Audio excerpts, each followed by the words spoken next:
Hello, hello, hello everyone. How's everyone doing tonight? My name is Greg, Sim Pilot. I'm a World A320 captain, bringing my love for aviation and flight simming out to everyone on the internet, whether you love real world aviation, flight sim aviation, or just aviation in general. As you can see, tonight we're going to be flying something a little bit different. It's a different Airbus for me. Not my usual A320. Tonight we're going to be in the iniBuilds A300 freighter. Glad to be back on. Glad to be back flight simming again. Let me tell you all. It's been a while. It's been about a month since I last streamed. When I streamed, I think the last stream I did was like the 4th of July. That was literally the last time I had time to stream. After that, things got a little bit crazy in the airline world. So been busy out flying the line, getting the company pieced back together after a few hiccups that has happened this month. So been busy, but glad to be back online streaming for all of you beautiful people out there. I got the iniBuilds A300. It's all cold and dark. Let's go ahead and hop on a flight deck and get things started. So we'll go ahead and start by getting the batteries 1, 2, and 3 on. There we go. Excellent. We'll go ahead and grab the external power, turn that on, and we'll get the galley shed off as well. Excellent. From there, I'm going to go ahead and get the IRs starting to align. We got IR 1, 2, and 3. There we go. So we'll go ahead and get those starting in the alignment process. While I wait on that to come in, what we'll do is, it says align RS, so we'll go into our menu. Yes, yes, yes, yes, yes, yes. All the things there. ACARS, sim brief. There we go. It's uplink to Sweet Dome. So that's gonna do that. Now we can go ahead and hit align the IRSs there. Let's go ahead and go in here, my flight, and yeah, let's go ahead and hit that refresh there. Alright, we'll re-import it from some brief. Here we go. We got some times. Whether they're accurate or not, who knows. Alrighty. And what I'm also going to do is I'll just work my way on down. We got the doors, they aren't armed, so that's good. I don't need anything there. Weight and balance, we'll import it from update from SimBrief. And is that it? Alrighty, so that's what we'll do. We'll update that. And I'm not going to do the takeoff. I'm actually do the takeoff data from SimBrief there. So with that said, let's go ahead and get the overhead panel all set up and ready to go. I'm going to put this in status so I know we got 6 minutes left on the IRs there. So that's good. Recorder ground control, that's going to go on so that I can record us doing our checklist there. All of these lights are normal as nothing is aligned yet. We don't have anything turned on. Server controls, that looks like this should be that looks appropriate there. Our hydraulic power, everything is in the auto position, so that looks good. Seatbelt signs can come on, and the no smoking sign, we'll go ahead and leave that on as well. Let's see. We'll go back up to left center here, and we're just gonna make our way down. The gauges, we can move this switch around to see how everything is looking there. There's nothing really on, so we'll just leave these in the 12 o'clock position. We can test our squibs, that looks good, and we can test the fire loops. There's one. There we go, there's the CRC. And loop B after you release it. That's kind of an interesting thing how it tests loop A, you get the CRC, and then it tests loop B when you release it. I've noticed that. So you see how it lights up loop A, and then it lights up the handle, you get the CRC, and then after you let it go, the test loop B. Very interesting how that works. Alrighty, the electrical panel, everything looks good here. We have the batteries on, we're on external power. For our flight controls here, we'll get the yaw dampers on, and we'll turn the ATSs on. The pitch trim isn't going to work until the IRs are aligned. We get 4 more minutes there, so we'll get those back on after the IRs are aligned. Strobes can go into auto, and the nav logos, we'll put that in the 1 position. Coming out up top to the center position, everything looks good here. Coming on down, fuel panel, everything seems to be in the off position, which is where it needs to be. The fuel is 16 in each tank, 8 in the outers. Everything looks balanced, so that's good. The engine start panel, we'll leave that for the way it is right now. Today is the 29th, yeah, so it's going to be an A day. Day A day, so there we go. We'll use ignition A when we go to start the engines. Going to center right. Cockpit door, that looks good. Ventilation panel, everything's on auto, so that looks good. The main cargo deck, you got mid 1, mid 2, and then the aft, that all looks good. The cargo compartment underneath the floor there, everything is on auto, looks good. We'll leave the prop heat off for now. Window heat will leave off. The pressurization panel looks good. Oxygen, I've noticed as all the high pressure bottles are looking good, except the far right one. I don't know what's up with that. We'll turn on the low pressure supply. Both are in the green. Excellent. Pack temperature controllers. We won't worry about too much of this. We're flying cargo, so I'm not too worried about any of the temps. Plus, we don't have any bleed air on the airplane, so it's not going to matter too much anyway.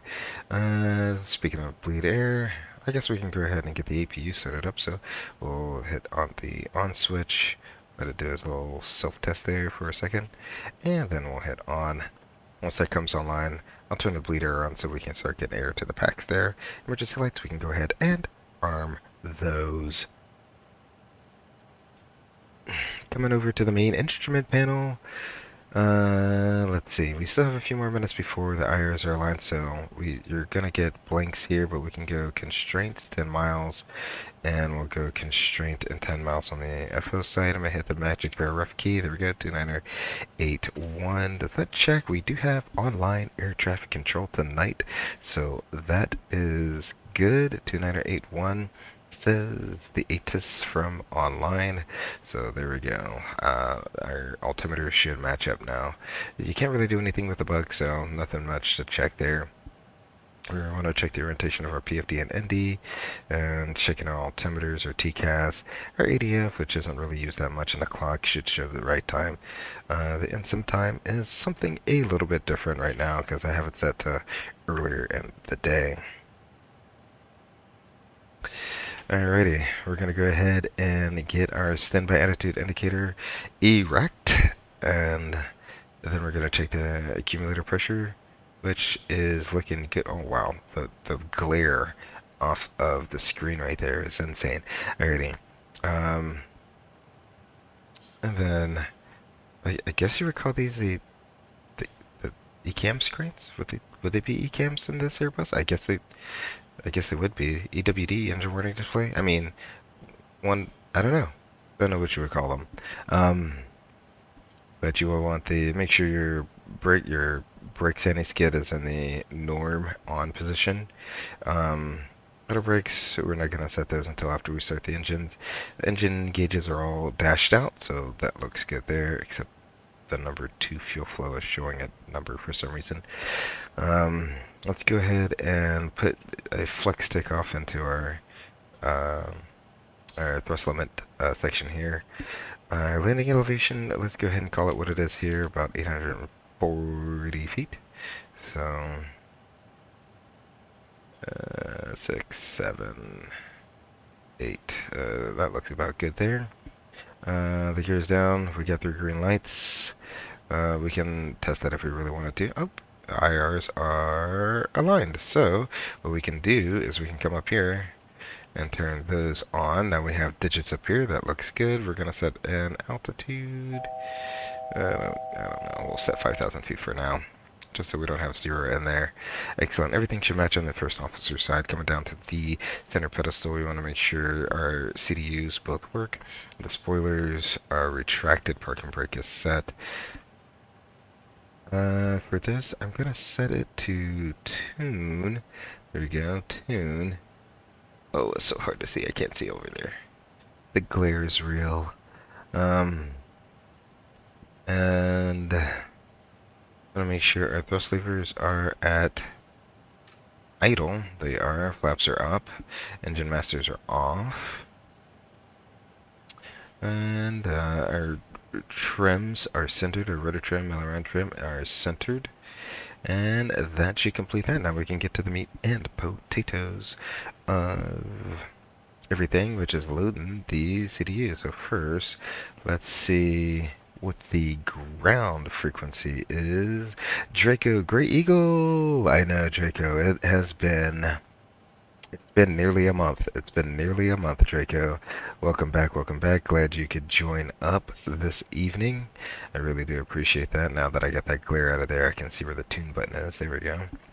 Let's see what our ground frequency is here in Minneapolis. 121.9. So we'll go ahead and tune that up. 121.9. Do you put it in the active? I guess you put it in the active. Okay, cool. There we go. I hear him. So we'll get our clearance first before we do anything.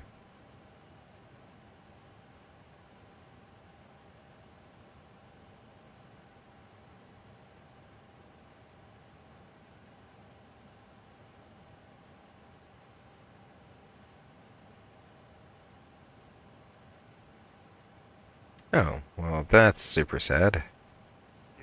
There we go. The tower in the center got offline, so that is what it is there. Ground FedEx 3318 Heavy with information Victor looking for clearance to Indianapolis.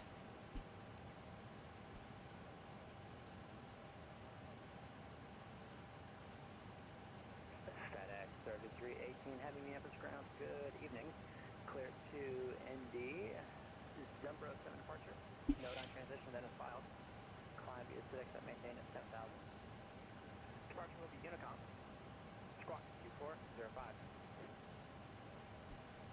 Alrighty, that's clear to the Indianapolis airport via the Zembro 7. Well, let's see, that's the Oscar Delta India transition as filed. Climb via the FedEx that maintains 7,000. And departure frequency is going to be Unicom and Squawk 2405 for FedEx 3318 Heavy. FedEx 3318 Heavy. Reback is correct. Push and start and taxi Tango is approved. Call me when you're ready for taxi. Expect runway 30 left. Alrighty, push and start on the Tango as approved. We'll call you ready to taxi for runway 30 left, FedEx 3318 Heavy.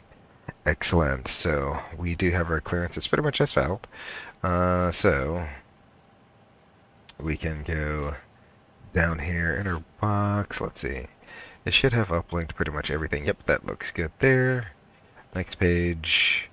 The fuel on board should matches pretty much what our flight plan fuel was there. So I'm going to zero this out because reasons. Alrighty. And if we go into our flight plan, we go SID. It's going to be 30 left. And we're going to need the Zimbro. There we go. 7 ODI. Looks good. If I didn't select that, there we go. Insert it. Excellent. Alrighty. And then for the arrival into Indianapolis, I think they're on a 2-3s in Indianapolis. So 2-3 left would be my guess. Yeah, probably 2-3 left. So we'll go 2-3 left. Jacks and Jacks transition. Alrighty. So we'll insert that. So we have that in there, and we can go over to the performance page, which is things are not in the same place that I'm used to. Give me a second. I promise I'm gonna find it. It's staring me in the face. I just don't know it. Rough. That's what. Nope. Nope. Okay. Menu. Oh, I want. Wait, plan. Progress. That's not this page. Take off. Take off for perch. Oh, take off for perch. See, I'm thinking take off for perch. Okay, no, never mind. It was staring me in the face the entire time. So, our calculated V-speeds from SimBrief is going to be 150, 154, and 157. But to set this, we have to come up here, set 157. Push it. See, now we got 157. And then I'm just gonna set 250 because I don't know what to set in there. So I'm just gonna set 250 because that seems about appropriate, right? So we'll set that in there. All of those look good, and then we're gonna do a flex of 49. So we'll do 49 as our flex temperature. You can see our target temp goes down as we had the flex. So there we go. That looks good. So I'm going to put, what is it, takeoff, approach? I'll put that on that side. I'll go back to flight plan over here. And then what we can do is we can step through our route to make sure everything looks good. I'm going to put VRR up because this departure has a at or above 3,500. Within 7 DME. So we got what is that? Jet it. That's gonna be at or above 4,000. That looks good. Then we get Zimbro, and then we get Nodine. After that, ODI. From Nodine, we're then going to go to we'll take the J30 to Cyber.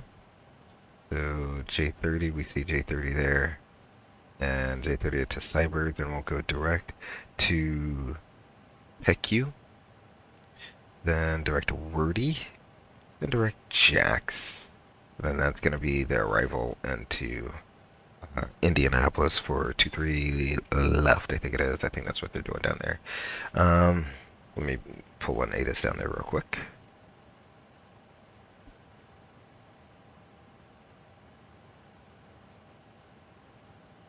Weather, ATIS, real world. Yep, 2-3 left, 2-3 right, so we'll just say 2-3 left because that's where the FedEx wrap is once we get down there. Excellent.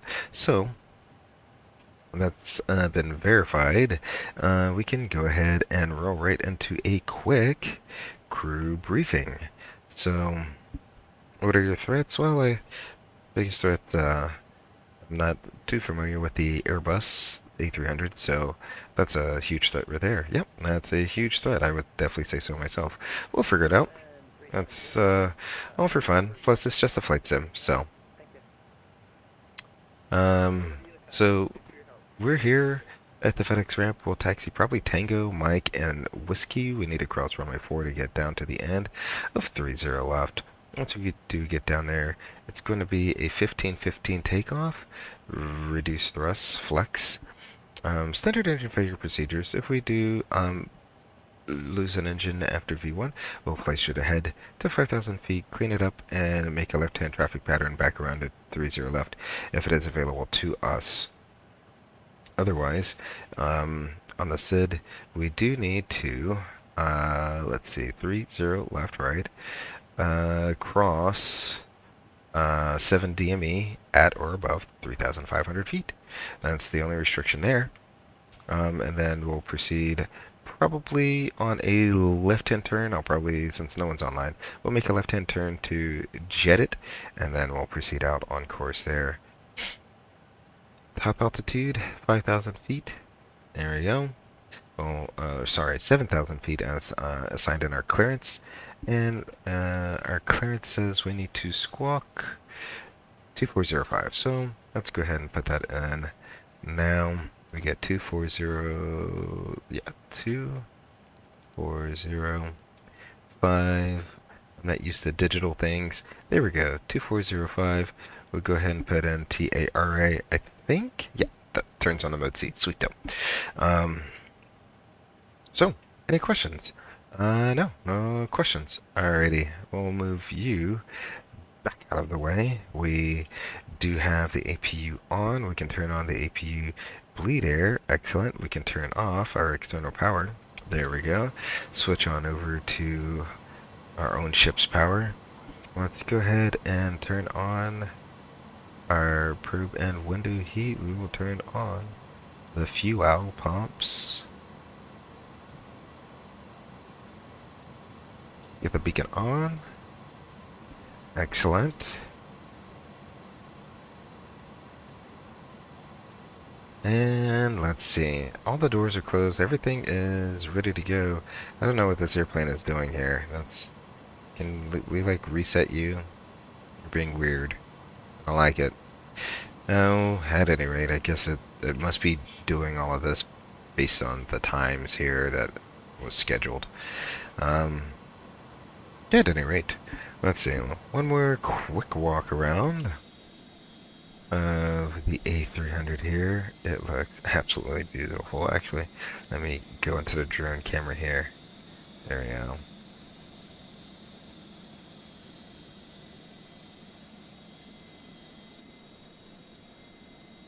Yeah, I can definitely slow the drone cam down a little bit. Let me go ahead and do that then.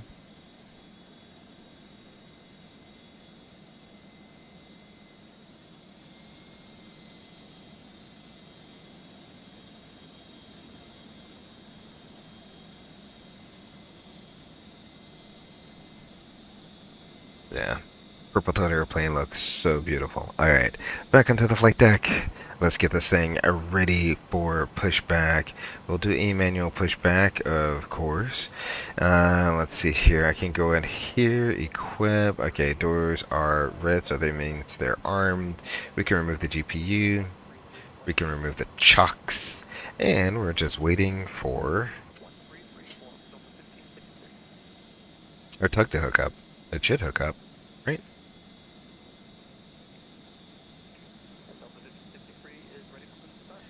Alrighty. Guess the tug is not going to hook up. That's okay.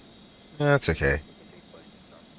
Yes, sir. Glad to see you back at it. Thank you very much, Draco. Yeah, it's been way too long. The month's been crazy. I don't even want to get into how crazy it's been this month, but glad I finally got, a little bit of time off to get back into my little streaming routine. So the plan is going to be to go ahead and release this parking brake, see if that does anything. The plan is going to be to try and stream tonight. And then I think what I'm going to do is do another stream tomorrow night. And then do a day stream the next night. And the only reason I say that is the time I'm going on call has changed, so and I need to avoid the night stream so I can get some sleep. Just in case, I don't know if this craziness is going to continue. Okay, we're not doing that? Alright, it's cool. We can just stop you and then we'll do a manual pushback then. Let's see. Let's go backwards. Pushback started. Seriously? Have you really started though?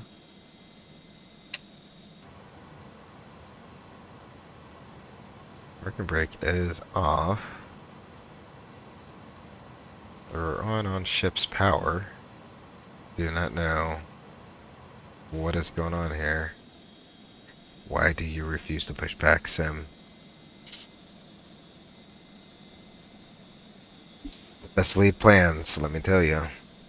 And if you notice, I'm using the free pushback tool, and I don't have ESX. Maybe it's about time I get GSX because I'm tired of the things not working. Oh my.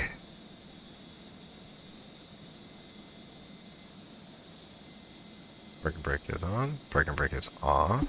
Alright. I will power out of here. If you don't.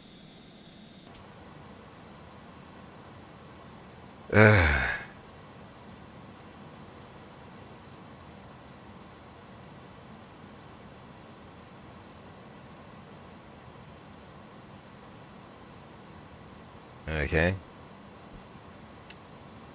I am confusion.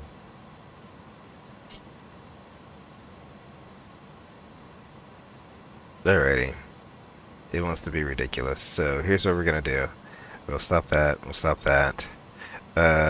We will set the parking brakes. Alright, and you can see we completely bled the acupressure, but that's okay. What we'll do is we'll just go straight over to ignition A. Boom, start number 1. So what we're looking for is a nominal 15% on the N2. You can see the N2 starting to spool up there. I like to max motor the engine, so we're going to wait till we max motor the engine, because why not? Michael Jackson fan, read this please. It has been read, Michael Jackson fan. It has been read.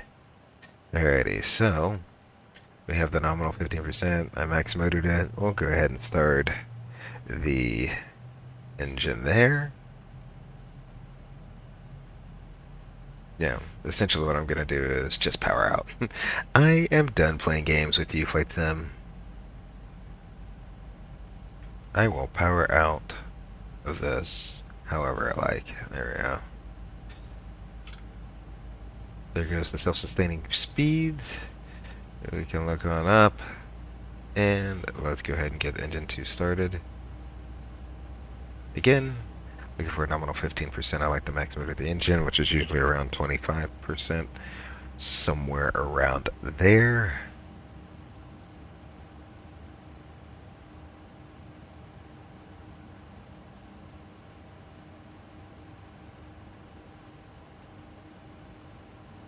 Alrighty.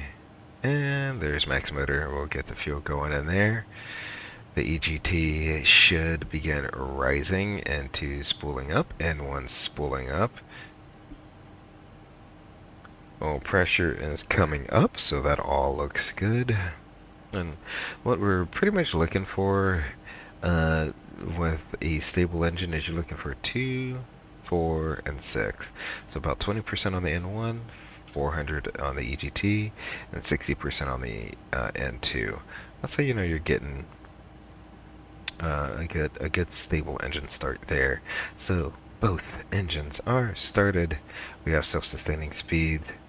So I might go ahead and crank you over to off there, and we'll wait until we do everything else before we crank that. Finish the rest of our after start checklist here.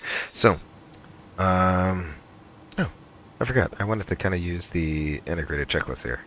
Checklist. There we go. Cockpit prep is completed. Fuel quantity. We needed 48 point. I think it was 8 on board. We have 48.4 on board. Takeoff data. We have 150, 154, 157. With a flex of 49.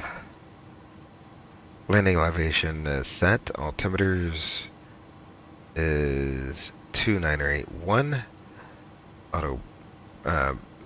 Brake anti-skid is norm on, windows closed, beacon on, park and brake as required.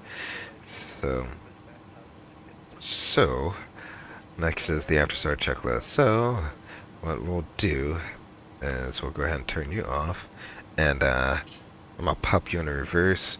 Of course, before you do this, you need to have ground up. Make sure that the area is clear.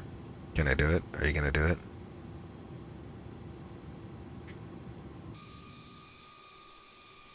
Man, I can't even go backwards on this thing. What? I had the chocks removed, right? Yeah, chocks removed.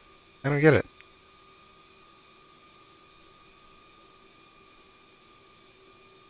Ready? Guess what we're doing? Guess what we're doing?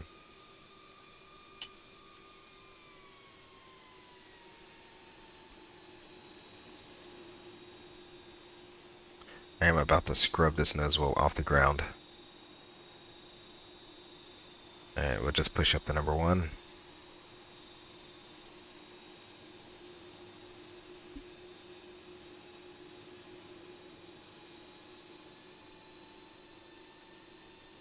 There we go. She's moving. Insane that I can actually clear this ground equipment. Nope, except the alright person who was on the baggage cart.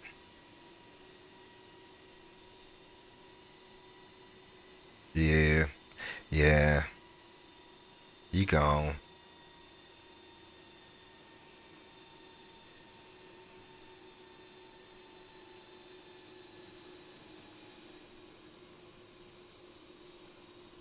Alrighty. Well, crisis averted, I guess. Do not know why that refused to absolutely do anything. Worked perfectly fine earlier, so I have no clue. I'm at the same spot, everything. I don't get it.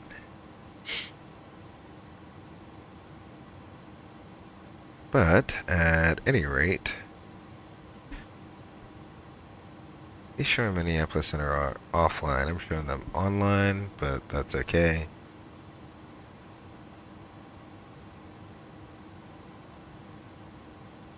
Other ground.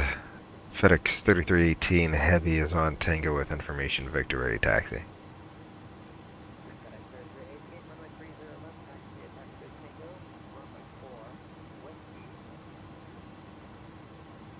FedEx 30 left, Tango runway 4 and Whiskey for FedEx 3318 Heavy.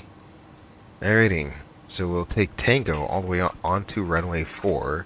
I guess they're using the runway as a taxiway.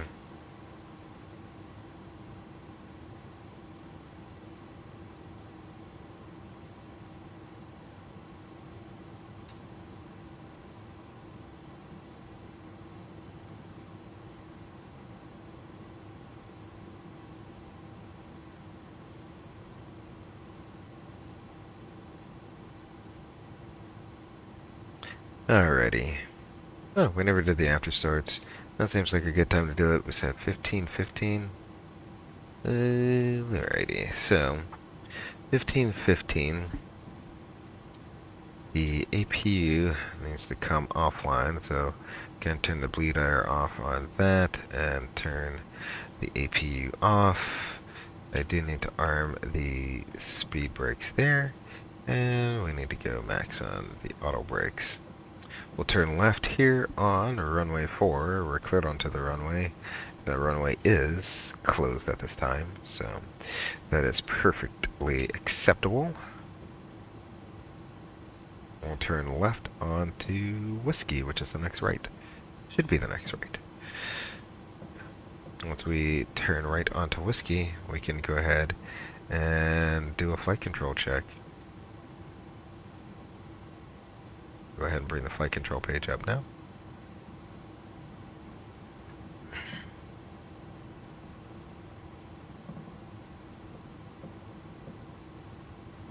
We'll turn right on to Whiskey.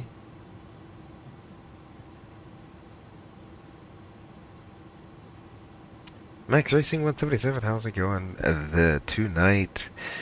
It says, hi Gray, I'm in Washington DC right now. Well, buddy, welcome to the East Coast. It's probably only slightly cooler and less humid than Houston. Alrighty, let's go ahead and do our flight controls. Full up, full down, that's neutral, full left, full right, neutral. I'm not going to worry about the rudder because I don't have like anything, you can't disconnect the rudder, so I'm not going to try to hold on to it while I do the rudder check. Let's see. Neutralize you. There we go. Auto brakes are on. Excellent. Let's see what the checklist says here. We have the after start checklist. Pitch trim is set. Rotor trim is 0. Spoilers, arms, slats, flaps 1515. E-cam status is checked. Anti-ice as required. Hand signal is received. There we go. Before takeoff checklist. Flight controls checked. Flight instruments are checked. The briefing's confirmed. V1, VR, V2 flex temp is 150, 154, 157 flex of 49. Slat flaps 1515. Takeoff config. Ooh, not getting anything, so I think we're normal for takeoff. I think. I don't know if it comes up on the memo page or not. Oh well. At any rate. Transponder is set. TCAS TAR.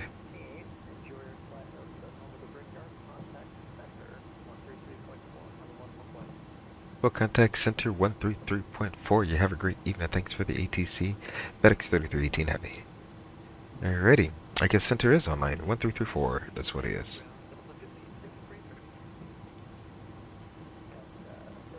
4.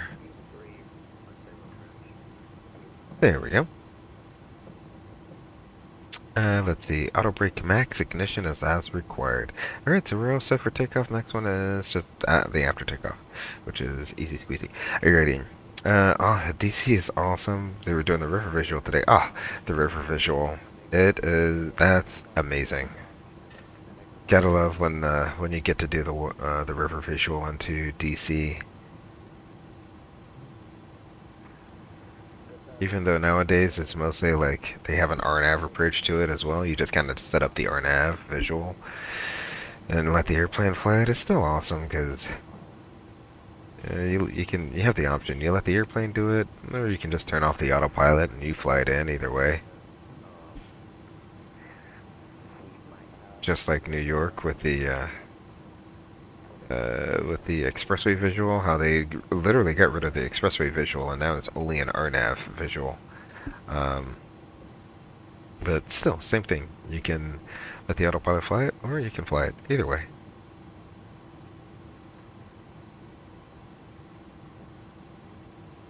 Alright, alright, alright. We've made it here to the end of the runway here. We'll see. I can't hear if anyone's here.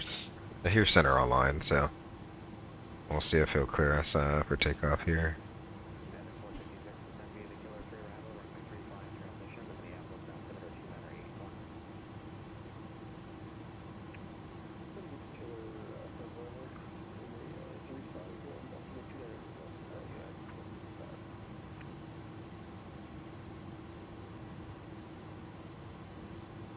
Center FedEx 3318 Heavy on the ground in Minneapolis, holding short 30 left, ready for departure.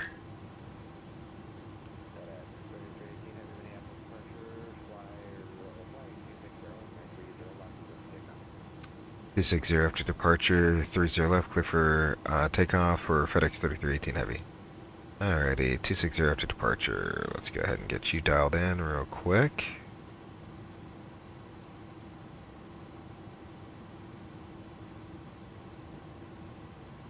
Should have had that runway heading pre-selected in there. See, when you fly the Airbus, the 320, it just makes you so lazy. We got profile, we got nav, even though we're going to go heading select here afterwards.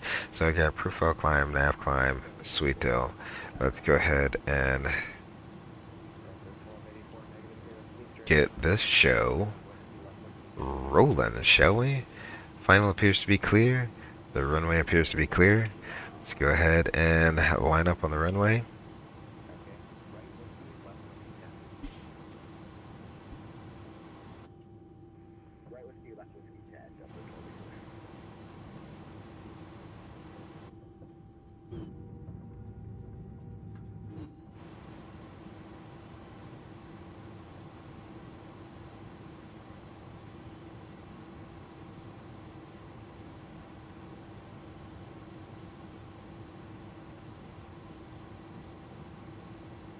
Alrighty, spooler on up to about 40%.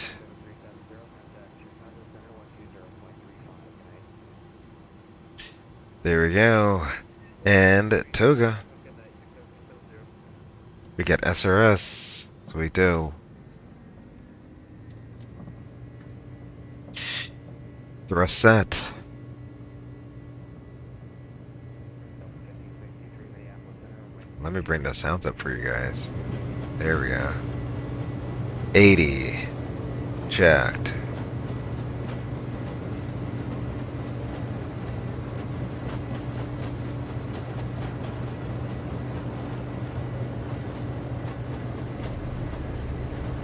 V1. Rotate.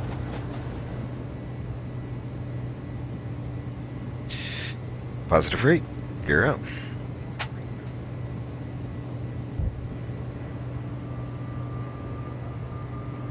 There we go.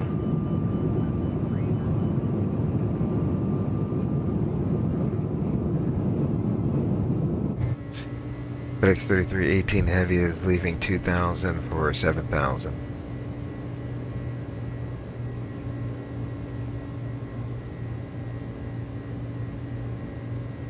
Alrighty, 23017,000 for FedEx 3318 Heavy.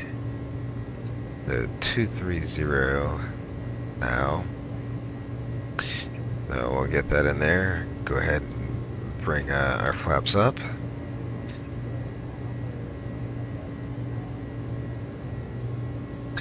And 17,000 he said. There we go.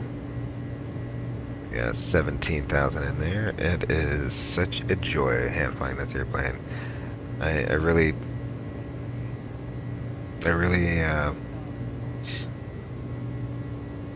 forgot to do the heading there, but that's okay. He remembered for me. Roll out on a 230 heading. We're good to go. Flaps up now. Excellent. It's different remembering to trim an airplane out. There's the airport. Airplane is doing pretty well. Flying really well. Trimmed out pretty well for the most part.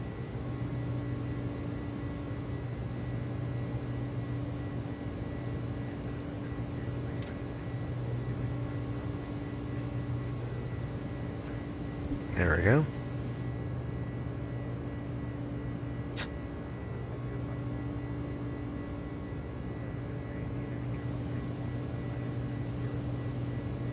One 900 FedEx 3318 Heavy.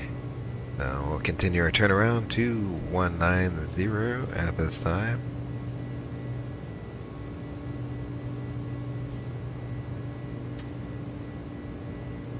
There we go.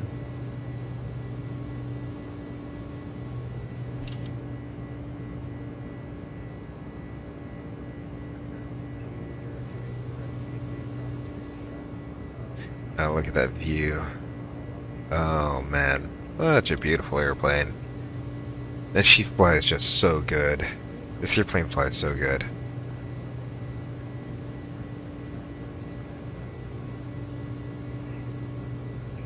It's not fly-by-wire, but he trims out very easily.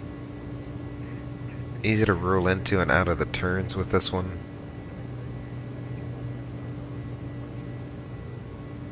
Alrighty, left door to Zumbro and resume the departure for FedEx 3318 Heavy. So we can go ahead and throw on, we'll call it Autopilot 1. There's 10,000 feet. We'll go direct to Zumbro. There it is. And need to nav it up. There we go. Something else I'm not used to there. We're through 10,000 feet, so we can go ahead and turn off our lights. Oh, that's not the same thing. They're not in the same order. Alright, there we go. Excellent, there we go. I'm going to turn the sounds back down, bring you back into the flight deck with me. Excellent, excellent, excellent. Yeah, this airplane is just such a beauty to fly.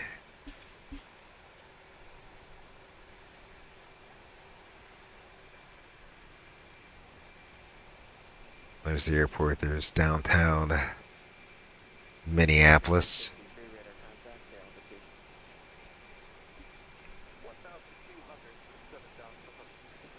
Almost looks like we're leveled off. We're just accelerating up to our climb cruise speed. Left heading 230 for 17,000, 1563.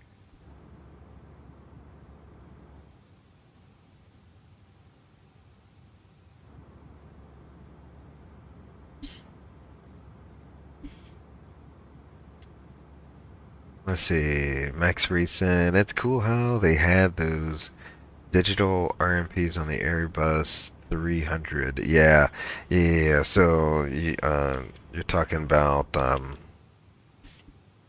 this down here. Yeah, that's this kind of threw me off. I wasn't expecting this. Uh, 396, descend to maintain 5,000. so it is nice. I can just type in a number, boop, drop it in, boom, we're there. Um, so that is super nice. Um, And I was looking online, and it looks like I think FedEx is going to be updating their A300s, and they're getting like LCD displays. They're going to be like these two massive LCD displays right here. So that goes to show you they plan on keeping this for quite some time when they're going to put in that type of investment into the airplane. 318, climb and maintain flight level 330. Climb and maintain flight level 330, FedEx 3318 Heavy. Alrighty, there we go. 33, that's set. 396, turn left heading 160. Go ahead and expand you out so I can see a little bit more. There we go. There we go.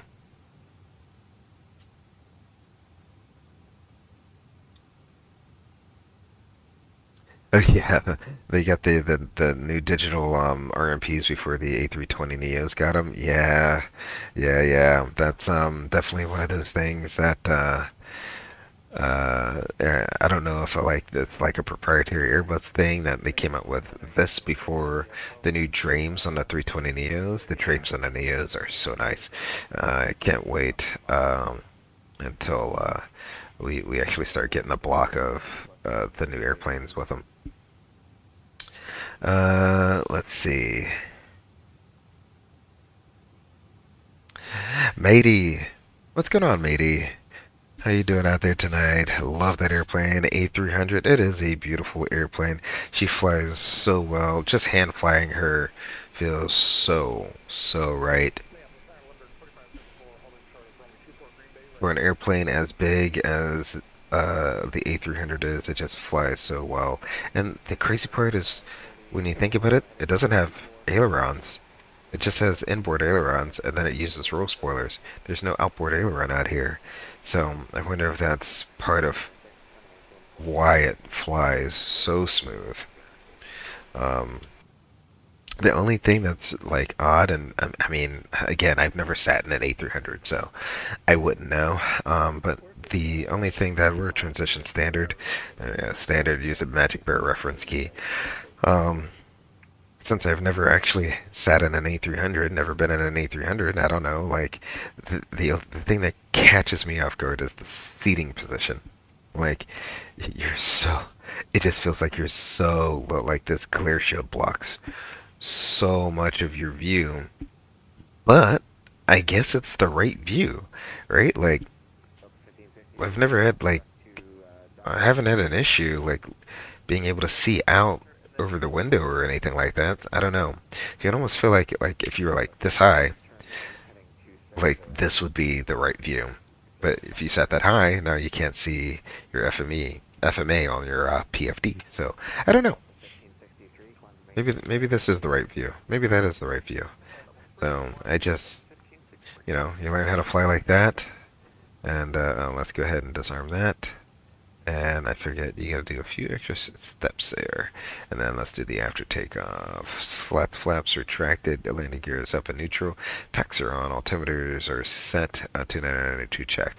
Alrighty, there we go. So, um, yeah, it just flies so smoothly. Even if you don't have the best setup, it flies so smoothly, and if you just trim it out, it becomes like a non-event fly in this airplane. It's actually really beautiful. Um, Draco, ooh, we flying. Yes, sir, yes, sir, yes, sir. Max Racing says, controversial question, orange juice or apple juice? Orange juice or apple juice? I mean, I don't know. That's a good one. Um, I haven't had juice in so long. I mean, the only juice, I mean, I haven't had apple juice in such a long time. The only juice I do have is orange juice, and generally that's if I'm having like a mimosa or something like that. But other than that, I don't really drink juices. My taste palette finds apple juice sweeter, so I'm gonna go with apple. You think apple juice is sweeter? I don't know. I don't know, Draco. Maybe I need to go out and buy a bottle of apple juice and orange juice and go compare. Like back in the day when I was actually drinking orange juice, I found that the brand I like the most though is Simple. The Simple brand, Simply Orange, whatever it's called. I find that to be like a much more tastier orange juice. Maybe it's because it's sweeter. I don't know. I just find it better than like Tropicana or anything like that. But I just find it. I like their juices better.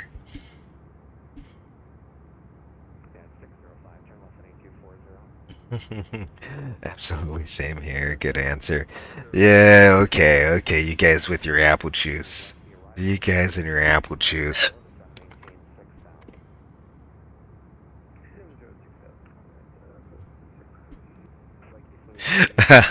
Draco. I mean, come on. Come on now. It's, if I'm gonna have a juice, it's gonna be orange juice with a little bit of bubbly in there. A little bit of bubbly, alright?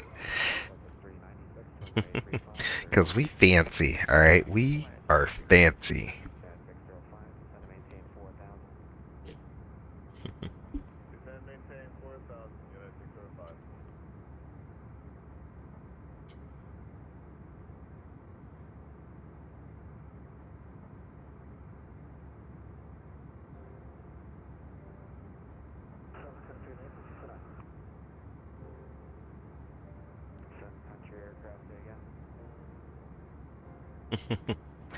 What we having for dinner tonight, guys? I'm having a fried catfish sandwich. Oh, you having fried catfish? So, Max Racing, let me tell you. Uh, and this isn't for work or anything like that. Just did a did a few days up in Boston, and I honestly think, I honestly thought that I was gonna have like all of this lobster. I was gonna have like lobster rolls nonstop is what I was gonna be. I really didn't. I really didn't have that many. In fact, the entire time, I think I had one lobster roll. One lobster roll. One lunch, I had the fried fish sandwich. It was like interesting. It was like a Cajun fish sandwich, which is interesting. It was actually pretty tasty. The breading was pretty good. The fillet was absolutely humongous. It was like overkill for a fish sandwich almost. The next day, I finally got my lobster roll. They call it like the hot butter. I call it a Connecticut roll. But I guess up in Boston you can't mention Connecticut. So the hot butter lobster roll. Thinking that next lobster roll I get, it'll be the New England lobster roll. Nope, ended up never getting the New England style lobster roll. It was the hot butter, and that was literally it. That was all of the lobster roll that I had there. But there's no shortage of places that are going to be selling seafood to you, especially lobster rolls. Let me tell you when you're up there. So now you are in DC. You're close enough where you should try either the crab cake or the soft shell crab. That's usually a pretty big thing up in the Maryland, Virginia area. I highly recommend you try some of the crab cakes and see how you like it. It's a different type of crab in Maryland, the soft shell crab, but still, they know how to serve it up.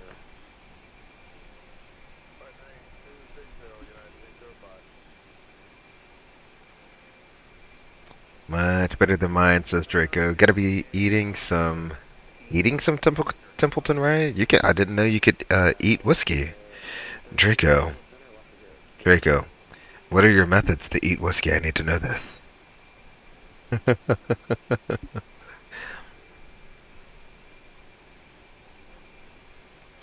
uh, though it is 6 years, so I mean, you could go higher than 6 year, right? You can go higher. 605 Minneapolis Airport at or 2 to 3 o'clock and 1 miles before departure. Max Racing says save some for me. Hey, pour one out for me too, Draco.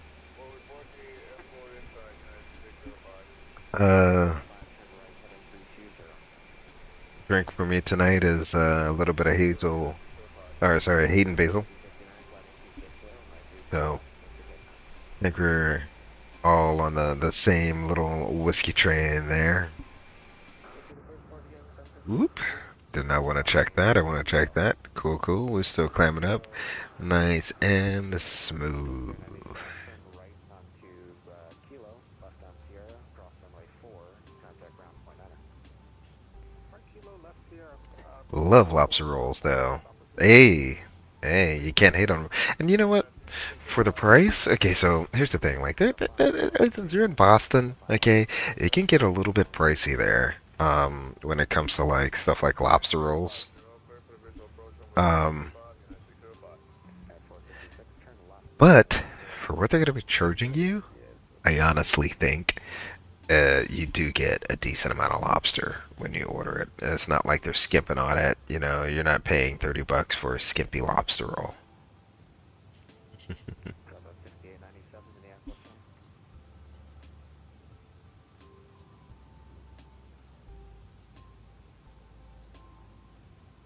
Okay, Max Racing, I'm definitely gonna try that tomorrow. You gonna try the crab cake? Definitely do it. Or the soft shell crab? Definitely do it. Highly recommend it. Highly recommend it. You find yourself Clear to 8, thank you. a good place. You said you're in D.C., so I mean you're not too far from Baltimore, but or Maryland, which is what they're known for, their soft shell crab. So I would highly recommend it.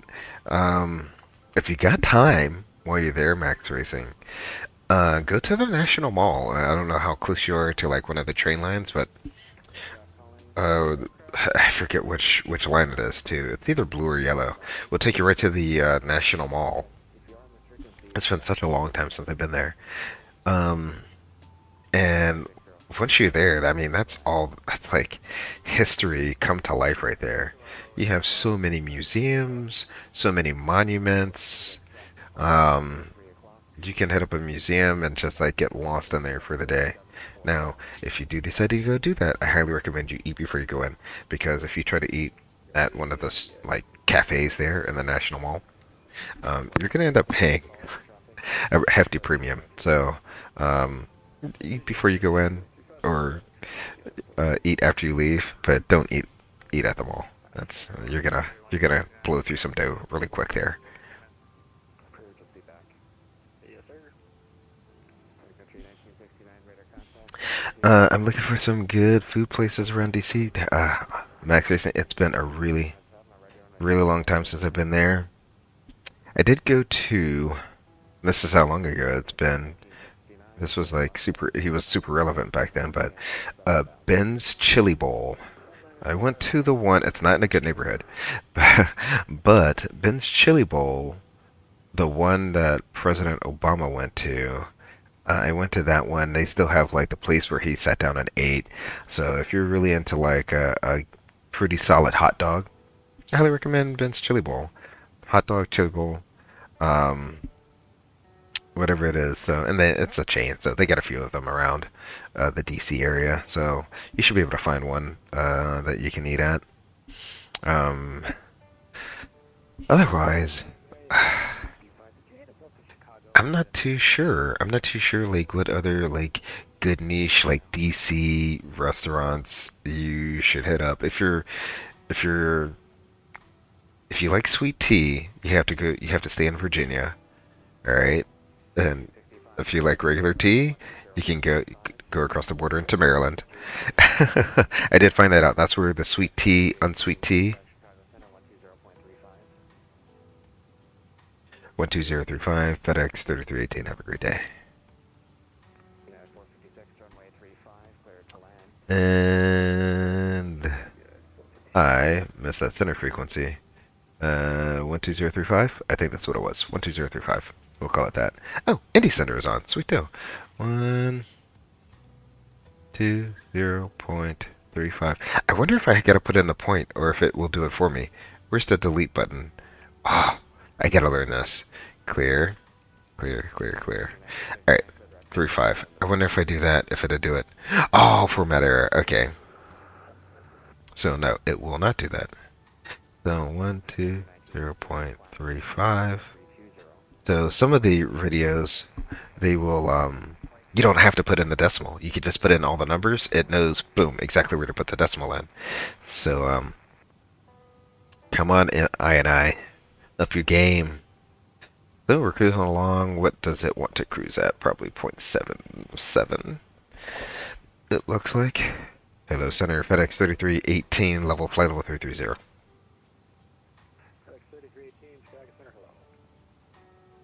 There we go. Hey, how you doing, buddy? What was I saying before I was rudely interrupted there? About food places. Yeah, I mean, it's DC, so you're gonna have a good amount of options. You shouldn't go hungry there. Max Racing.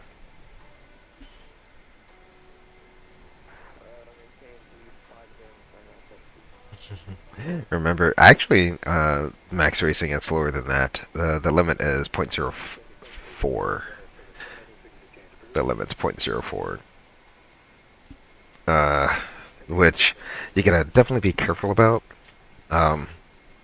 when you go international. So there's a lot of weird things when you go international. Like in some countries where hemp is legal, right? So they will actually infuse hemp in other things. And so you got to be super careful about that because now they're like putting it in beer too. And so you're like, all right, so that's one more thing to be careful of. But the other part of that is the legal limit in some other countries is even lower than 0.04. And we actually there have been crews that went abroad. Some of them have made the news. There have been crews that have made the news for trying to operate an aircraft under the influence, even though they were below the U.S. Standard. They're above that country's standard. So you got to be careful about that. So, I mean, I don't know. It's almost like the safest thing to do when you go international is just like not to even drink at all. Which, I mean, I don't go international to begin with. I like staying in the U.S. So that's just my thing. Things get complicated when you start leaving the U.S. Let me put it like that.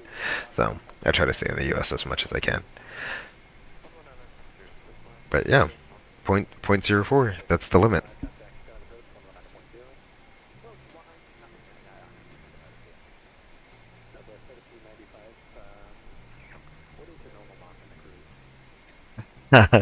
Since we are freight dogs, I'll let you up to 0.06 before I'll call the FAA. Alright. We gotta get a package there, man. Your Amazon package is en route. Alright, it'll be on your doorstep by 4 a.m. in the morning. I do not know how they do that. Who is volunteering to wake up to deliver my package? I have no clue. I had to order something from Amazon one time, and I wanted it ASAP so I can finish this project I was working on. And literally at 4 o'clock in the morning, I'm getting all the alerts on my phone for motion. And I look as the Amazon person dropping off a package. I was like, oh, why did you volunteer for this? How did you? Thank you, Amazon. You're doing the Lord's work out there, Amazon. You really are.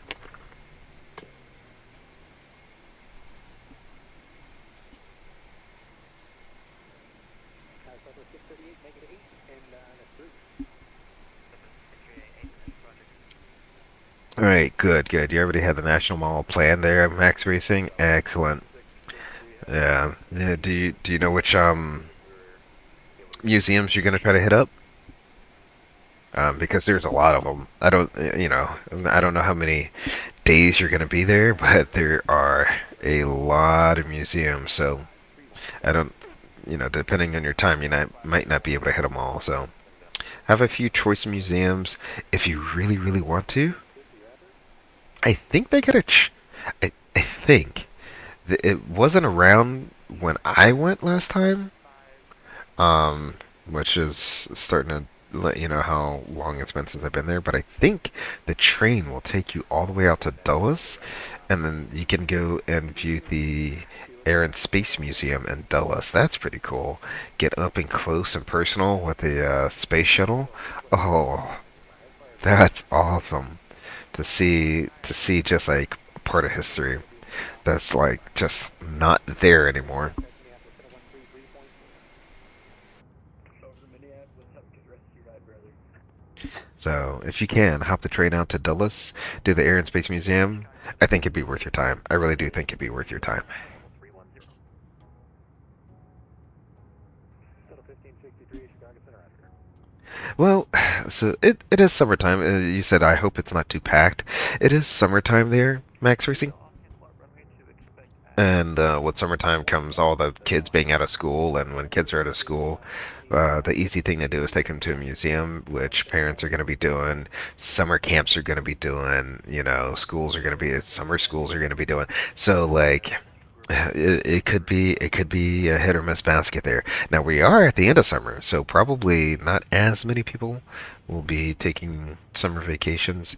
So as the season starts to wind down, which I'm hoping is going to be this month because I am absolutely tired of seeing the front end of an Airbus, even the back end, the front end or the back end of an Airbus. I have just been on an airplane for way too long this month. I worked too hard. I have worked too hard this month. I've hit my limit. I'm glad I have my few days off. I can chill. I can reset. I can connect with you guys. Do some casual streaming, which is like, I mean, this is my outlet. Like, just coming home and hopping on Flight 7, just flying wherever, not having to think about SOPs or getting violated. Although Max Racing is over here trying to violate me. All right, don't violate me, Max Racing. Um, this is kind of like my chill out, you know. And whether you guys are here or not here, I would still be doing this. I'd still be chilling out, flying an airplane, point A to point B, and enjoying the view that Microsoft Flight Simulator has given us. Absolutely love it. For your VFR request, you'll have to stand by. KMS 3753, contact correction, Cleveland's closed, radar check. How often do they random drug test you at the airlines? Well, it's right there in your question, Max Racing. It is random. So, I mean, some people have gone, 5, 10, 15 years without ever having a drug test. And some people will get drug tested, 2 or 3 times in a year. So you just never know. That's the whole point of random drug testing. And sometimes what may seem like a random drug test may not be a random drug test. It could be. And I think this happened. Now, I don't know what airline this was, or who it was, or where it was, or when it happened, or anything like that, but supposedly, get ready for some tea to be spilled. But we all got our popcorn? We all get our popcorn and bourbon, ready for a little bit of tea time. Tea time with Grey Eagle. Um, so, apparently, the story goes, on an overnight, this is probably why the company doesn't keep everyone together. So, on an overnight, crew is staying together.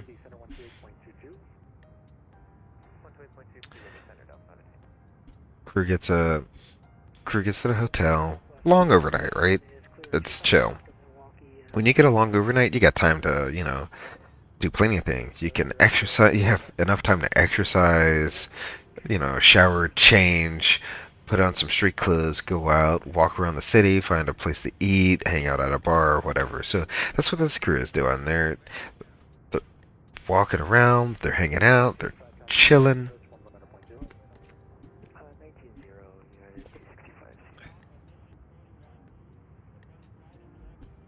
And I hear something else in my headset. That's why I keep pausing. It doesn't. I don't know where it's coming from.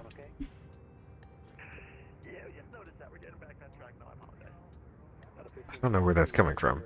Um, but they're out, they're chilling, they're on their overnight, they're having a good time. However, flight attendant is really digging one of the pilots. And the pilot is like, no, no, no, no. I don't know what vibe I put off, but not like that. Like, I'm married, wife, kids, whatever, happily married. Well, I guess flight attendant got all hurt that she got turned down by a pilot. Or turned down by a crush. It could have been anyone, but we'll say turned down by a pilot. In this instance, it's true. So, the next day, she reported him to the company. The company then randomly drug tested him. Breathalyzer, he blew more than a 0.04, I guess. I'm assuming it had to be a 0.04. It may have been just anything. Because a lot of times, if you blew anything, they're like, well, what were you before you started? So, now, he's in a whole lot of trouble. Lost his job, lost his it's like everything's on pause, career's on pause. Because that's a serious incident. It's got to be reported to the FAA, all that types of stuff. So, all that to say, is it really worth losing your career license on an overnight? Yeah, it's great to go out, have a few drinks, chill for a little bit, enjoy the city. That's what I like doing. Walking around, enjoying the city. Especially if I've never been to that city before. But, you know, I'm not gonna be going crazy, you know? And I'm especially not hanging out with any flight attendants that, are in the game just to be with a pilot. And you do get that sometimes. It's not all the time, but rarely there are some flight attendants that's their whole motive. They became a flight attendant so they can find a husband. That's it. That's it. And it's sad that there's people like that out there, but it is a way to meet a lot of people in a very short amount of time. So, tea time over. Tea time over. Um, Again, like I said, I don't know what airline it was for, or where this was, or who it was, but that's how the story goes. And it's coming from a friend, it's coming from a friend, and, hopefully the union can get their job back and get all that stuff cleared up off their record. But, stuff like that really does suck because ultimately in the end, the compromise will be he can keep his job if he goes through rehab, and if he goes through rehab, he'll never be able to have an ounce of alcohol again. So, that's kind of how that goes. You hit your 76 hours for the month. Me and a bunch of my friends have hit more than that. Way more than that. You get a car's message, random breathalyzer, come to crew room, do not leave without drugs. No, you don't get an ACARS message because it's random. Then you'd be planning for it. That'd be like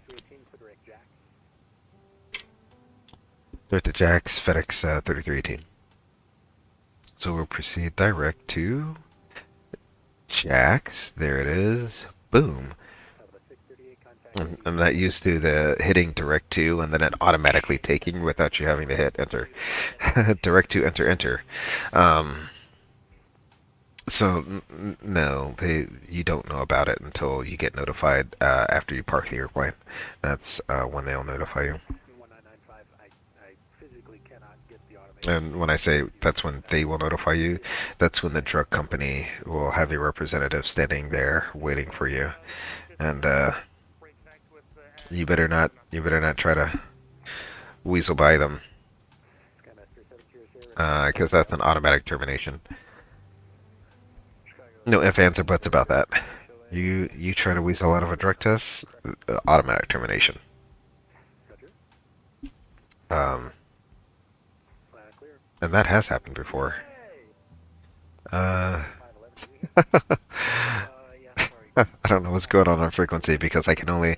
I guess I'm getting my call sign down. I mean, maybe I should go work for FedEx since I've never missed a call sign. Even though we had tea time. I'm over here telling stories. Have yet to miss my call sign.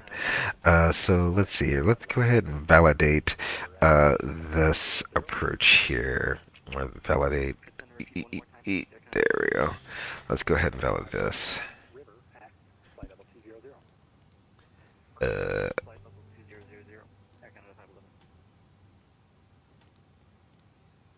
Oh, I'm not in plan. Come on now. Alrighty. Let's try that again. Alright. There's Jax. Then we get Opie. Opie is going to be between 16 and 11, so that looks good. We got Ado below 13, that looks good. Be Back is above 10,000, so that looks good. Seabov at or above 7,000 at 230 knots, that looks good. Peyton, guess who is that? Sean Payton? No, Sean Payton? Is a football person? Oh yeah, I'm not too sure. But Peyton, at 6,210 knots. And Zozar. And then from there, we'll do the... I realized I got the wrong approach up. Well, let's see. When was the last time? 55 minutes ago?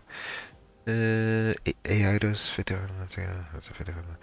2-3 left and right, so yeah, 2-3 left. Or let's see what that. Yeah, 2-3 left. Approaches.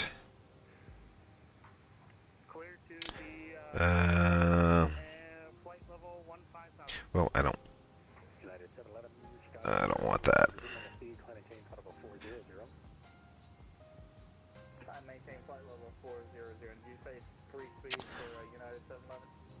2-3.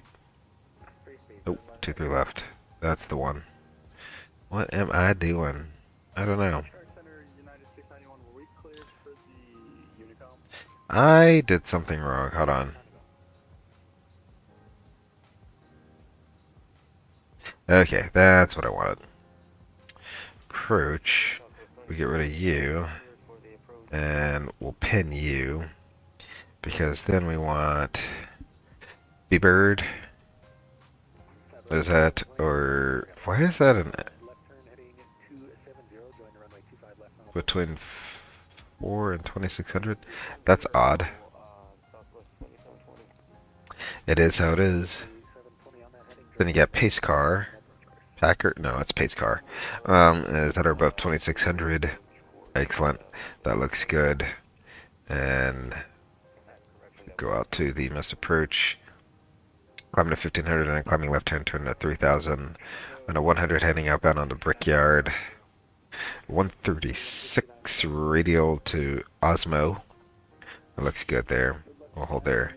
The frequency for this is 111. I don't need you anymore. I can turn you back to nav. In fact, I'm going to put you back on ILS now. I'll put you on ILS. I'll put you on LS. I'm going to put low on the auto brakes. And our frequency is going to be 11115. With a final pressure course of 230.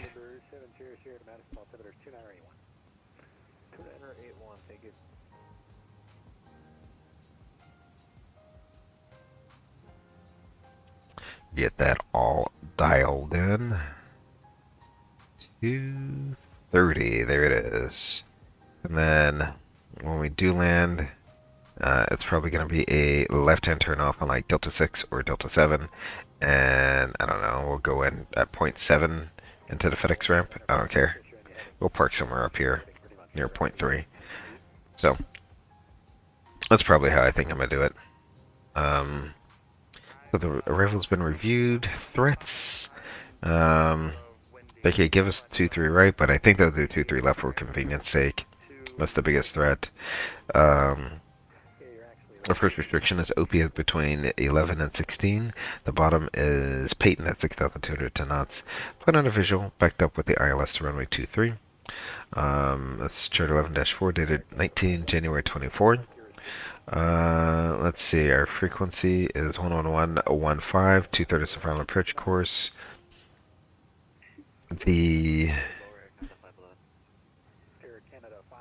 Let's see, pace car is at 2600, DA is 990. Let me go ahead and put that in there. 990. It's going to be our MDA.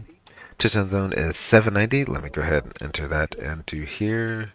790, that looks about right. We can round it up, 800 even. So 790 is the touchdown zone elevation. The safe altitude around the Brickyard VR is 3,100 feet all quadrants.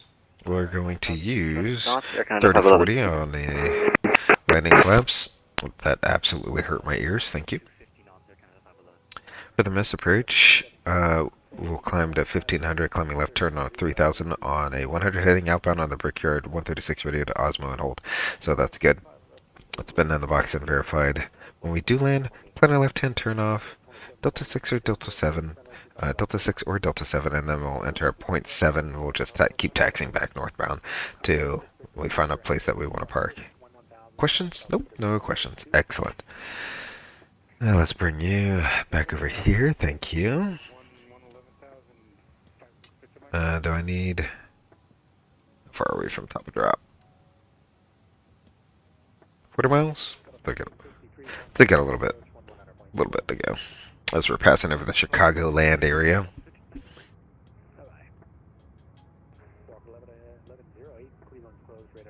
Crank the time forward just a little bit. That'll be fine. Maybe tomorrow night. I don't know. I don't like flying at night in flight sim. It's just not much to see. Gotta maintain flight level 240. Sorry, FedEx 3318. Alrighty. Alrighty. 240. Let's do VL. No. How about that? Oh. Oh, that's VOR localizer. Well, don't do that yet. So we'll do vertical speed. I thought that was VS. Alrighty. So the plan will be to do this. I was considering like maybe doing a double stream, where I continue on to Charlotte tonight. Like do like the whole sort into Indianapolis. But I don't think I'll do that. I think I'll save the sort. We'll do the post-sort flight down to Charlotte tomorrow. And then I think what I'm going to do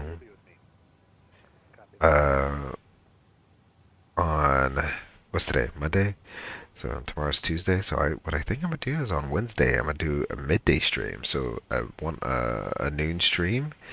We're going to do the PMDG 777. Doing some American Airlines ops. Maintain 13,000, Lafayette altimeter 283. Could you say that again for FedEx 3318? FedEx 3318, cross jack, maintain 13,000, Lafayette altimeter 2983. Cross jack that maintain 13,000 for FedEx 3318. Alrighty. And do some American Airlines PMDG 777 ops, Charlotte to Miami. I think that's what the plan's gonna be for the next few days, for the next few streams. Let me put Jackson here. 13,000.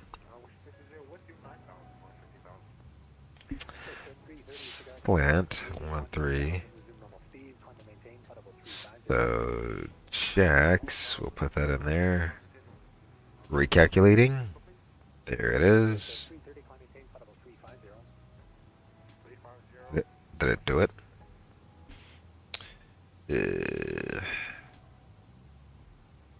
I don't know. Okay, feet of 2,300 feet low. Okay. I don't think that's right. It is what it is. It'll figure it out. November 1995, descend. Say again? November 1995, descend 10,000, fly heading. If anything, this is why you have your 265, descend 10,000. level off arrow. That doesn't work. When you put it in and that doesn't work, you get your level off arrow here. And so what you do is you just make the level off arrow be at Jax. Boom. There you go. November 1995, contact Chicago approach, 119.0. November 1995, contact Chicago approach.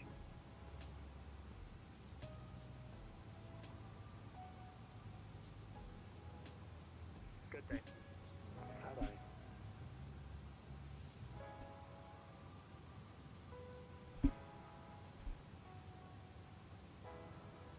Let's see. Oh, put you over here. There we go.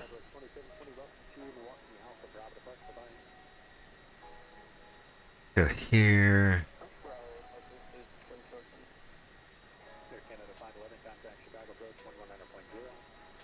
Ooh, there we go. How does that look? How does that look? Hopefully a little bit better, right?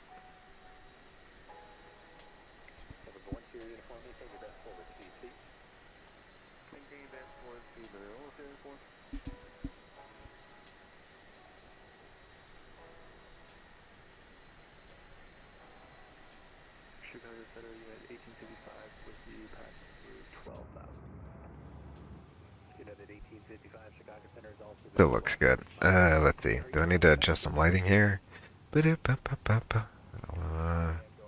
don't know where all the lights are. You're gonna have me struggling to find all these lights, aren't you? Not gonna know anything. Hey, I appreciate you owning up to it. 1855 next time. Don't do that. For now, resume normal speed, climb maintain, set level 190. Oh, well, that's the PFD and Indy. Alright. Yeah, we'll whip the autopilot for shape effect up. Oh, there's some... Always blame it on the FO, yeah. That's, okay.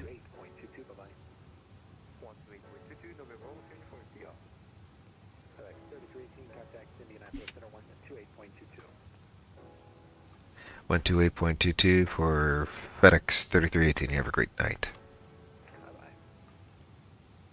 12822. There it is in the Indianapolis Center. I might adjust this a little bit. So you gotta be careful when descending in vertical speed, because once the thrust, it's still not at idle, but once it hits idle and you start creeping up in speed, it's not gonna respect your speed. It's gonna respect your vertical speed that you set there. So you gotta be careful about that. Hello, Indianapolis Center FedEx 3318 Heavy is flight level 240, descending across Jax at 13,000.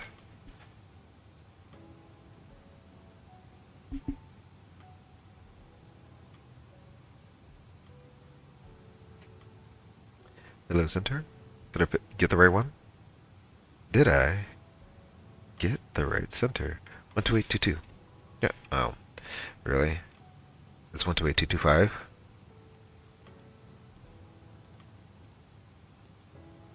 Okay. Or greater, you expect the right to the right. Expecting right to 3 you right, and maintain speed greater than 290. Great than 290, so all available.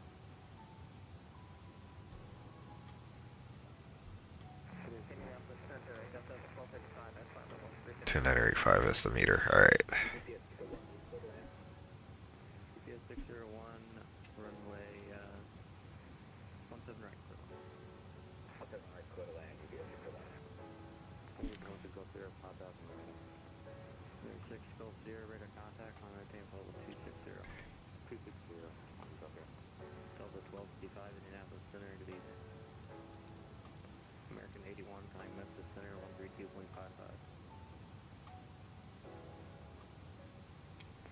Delta 518, select Memphis Center 132.55. 132.55, Memphis Center, Delta 518. American 81, Ugh. 132.55. A lot of people trying to fly around tonight. Look at the light bouncing off the clouds.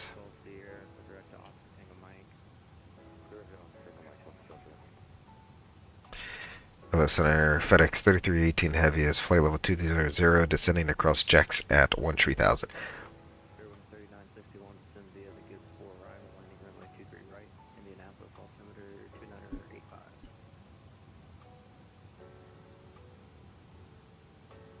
Square wing 3961, descend via the Gibbs 4 arrival, landing 23 right, Indianapolis, altimeter 285. Descend via the Gibbs 4 arrival, square wing 3961. FedEx 3318, Indianapolis Center, Roger, maintain 290 knots or less.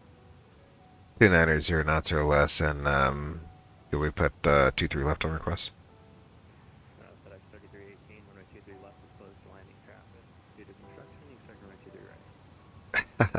Alrighty, we'll expect 23 right for FedEx 3318. It's a year-long closure, that's the only reason we're simulating it. Okay, the ADA shows both runways for departure and arrival, that's why. I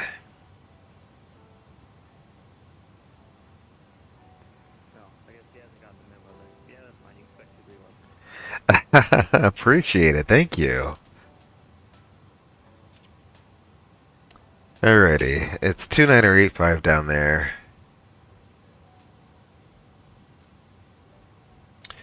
2985, look at there. I guess VATSIM controllers didn't get it right. I'm like, the AS doesn't say that the runway is closed. There we go. Maintain 290 knots and then 250. I never turned the wing light off, but that's okay. So, we'll just do that. Won't worry about that. And let's do a approach checklist. Signs are set. Briefing is confirmed. ECAM status is checked. Altimeters, we got 2985 checked. The minimums is set. We don't use DH, so it's set in there. Ignition. Oh, they want it on continuous relight. Okay. Okay. Continuous relight. There we go. Landing elevation says 790 feet set. Approach checklist is complete. There we go. Sometimes it helps if you just be nice to the controllers and point some things out. Like, both the real world and the VetSim controller show that they're using 2 through left. Let's see. ILS 2-3 left is out of service. Oh, that's why. So the ILS is out of service. Ooh. So ILS 2-3 left out of service. Okay. I wonder if is this plane RNAV capable? I don't know how to show an RNAV approach to this. Let's see. Flight plan.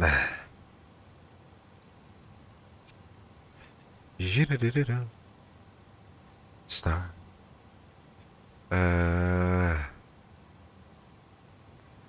3318, I don't know. I don't think the ADA ship's updated, but if it did, it's ILS 23 left is or 23 left is no longer in use for landing, so expect runway 23 right.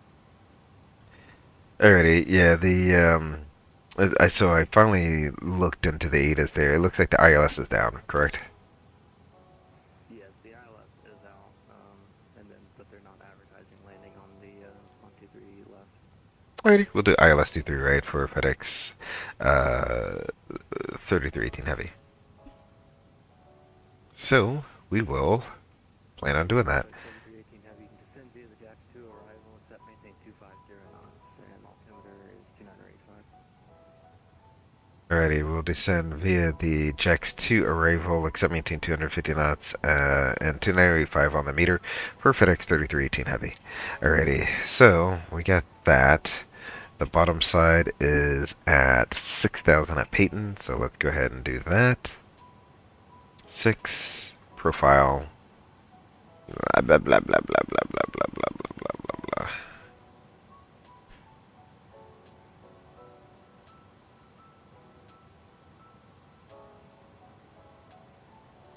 So we made that one, we not, okay.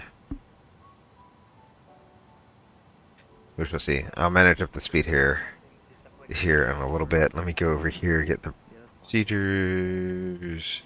Okay, airports. I hate when that happens. All right, approach. We'll do 23 right. Boop. Alrighty. This is gonna change a lot. So the transition, we'll call it the recent transition. Instead, there we go. And return. I get the.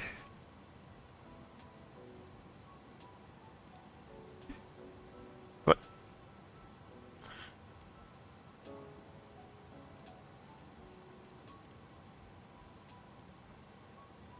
I must do the right. Oh, jacks. Insert. Discontinuity ahead. Yeah, went from addle. No. I need direct addle. Direct to that addle. Boom. Excellent.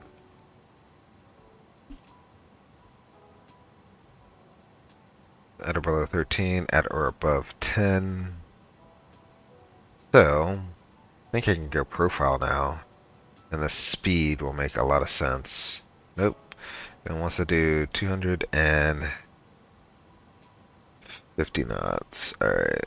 How can I do a profile, but also manage keep my speed like that? If you're going to do that, I might as well just go ahead and hit final approach there.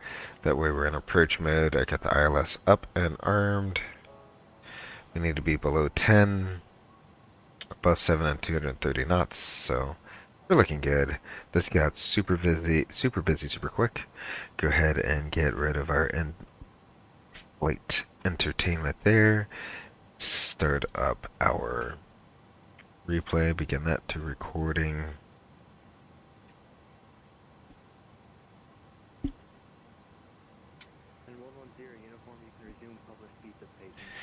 There we go. We are recording.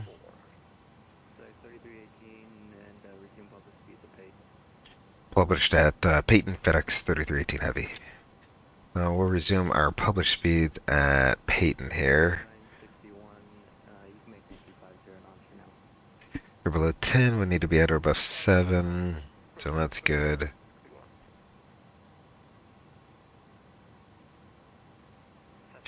Bring it back to 230 knots at this time. Ooh. Alright, it's going to get real dark below these clouds. We're below 10, lights are on.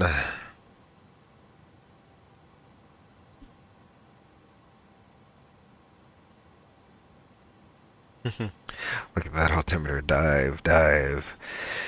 Let's see. That UPS crash that happened in 2013 told me to always cross-check my altitudes even on an ILS approach. Yes, very much true. You want to cross-check your altitude with where you should be. However, there is still some gotchas with that. When doing an RNAV approach, shallow. Oh, I don't know what this. Oh, it's in level change. That's why. When doing an RNAV approach and you have the wrong altimeter in there, since it's building its own glide slope to the runway, if you have the wrong altimeter in there, it's going to show you exactly where you need to be at the altitude you should be at on your screen. But you could be lower, actually lower than what you think you are. There's no. They're trying to figure out how to fix this error because it's been happening and Airbuses all over the world doing RNAV approaches, and they don't know how to trap that error yet. It's just something we got to be aware of until it can be fixed. Let me see. 746, how many miles we got to Peyton? 5 miles. Put the brakes out a little bit.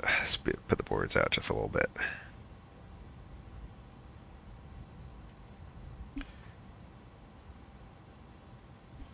Yeah. I'm surprised you actually recall that there, Draco. Yeah, that was the crash in Birmingham, Alabama. The UPS A300 that crashed there. And it was a lot of factors. It was, middle of the night flying, um, coupled with an approach to a shorter runway. They didn't know that the runway that they expected to land on was going to be closed. There's just a lot of different things. 210 knots over Peyton, so let's go ahead and do that. 210 knots, slow it all back.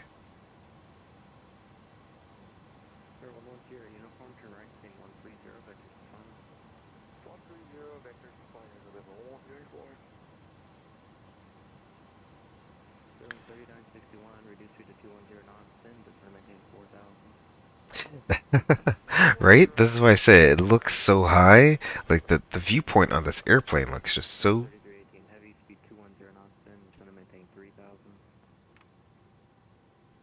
Alright, and that's 210 knots, and then it's going to maintain 3,000 for FedEx 3318 heavy. Alrighty. We got the speed. Let's go ahead and do flight level change.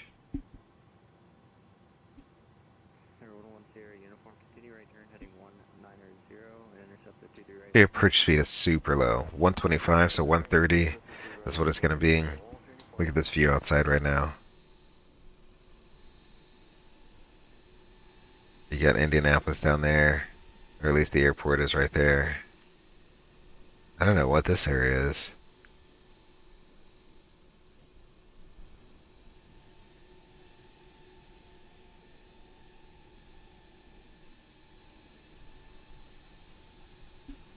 Looks absolutely amazing.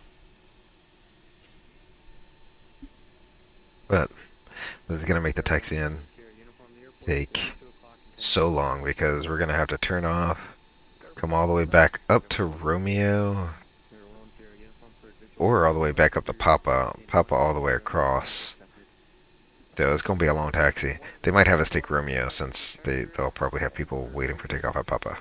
So we'll get there however they tell us to get there, I guess. But there it is. Alright. I'm gonna bump this time back just a little bit. No, I don't want to push back. I want the time. Boop. Nope, don't want that. I want the time. There we go. Move the time back just a little bit. Boop. There we go. 4 for 3.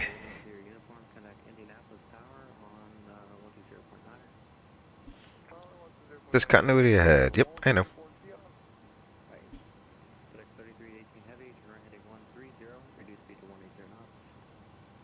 130, 180 knots. FedEx 3318 heavy. 130. We want heading select. What was that speed for FedEx 3318 heavy again? 180 on the speed, FedEx 3318 heavy. Alrighty, there we go. 180 on the speed. Once we slow up, ooh, that's right on the border. That's enough to get the second notch of flaps out. So, it should be, I mean, we're good at 215. We're good for 1515. So, let's go ahead and wait until we get to our characteristic speed there.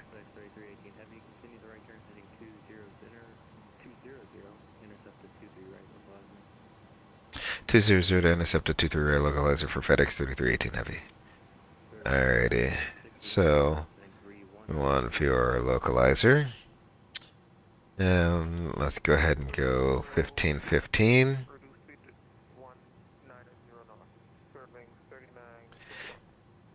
There we go. Hopefully that cycled. Oh, that looks like downtown right there.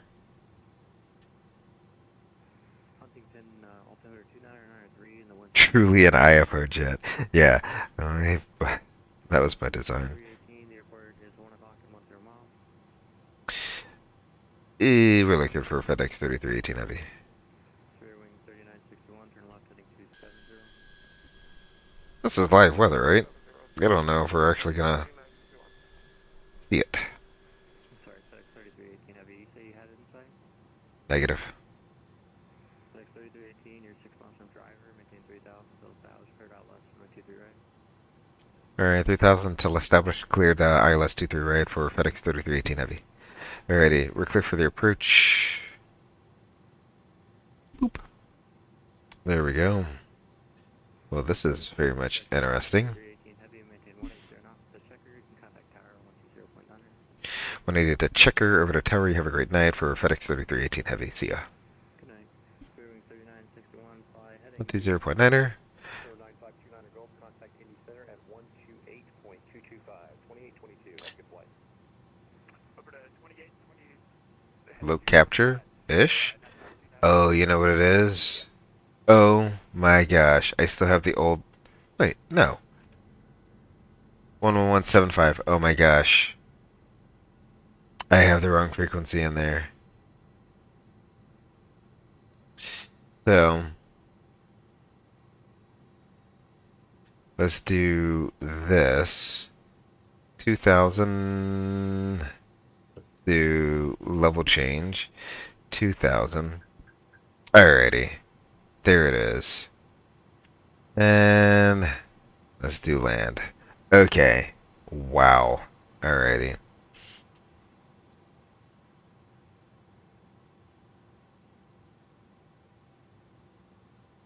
Will it do it from above? I don't even know. Let's see, 135. Sierra Uniform, welcome to Indianapolis. Exit right when able and contact ground point 9er. Good night. Right when able and contact ground point 9er. Alrighty. 124, see ya. Disconnecting automation. Gears down. Tower FedEx 3318 Heavy is on a visual approach to runway 23 right. Next set of flaps. The FedEx 3318 Heavy, Indianapolis Tower, wind 220 at 9 runway 23 right, clear to land. 23 right, clear to land for FedEx 3318 Heavy. Alrighty, when all else fails, get that automation off. I got low capture now, but the glide slope's not going to capture for a minute. There we go. I literally have the thrust at idle. The gear is down 3 grain. We are high. That's okay. Getting the rest of my drag out. Man, I botched that up. If I had not seen the airport, oh my gosh, what would I have done? Who knows?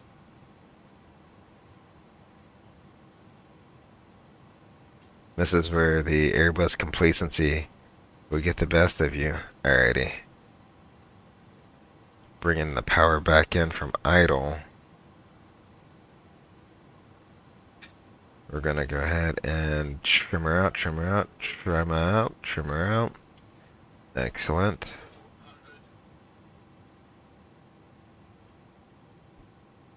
It just seems so low.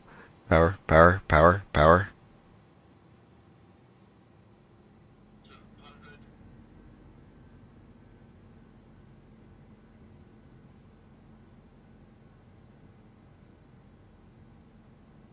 You seem like you're sitting so low here.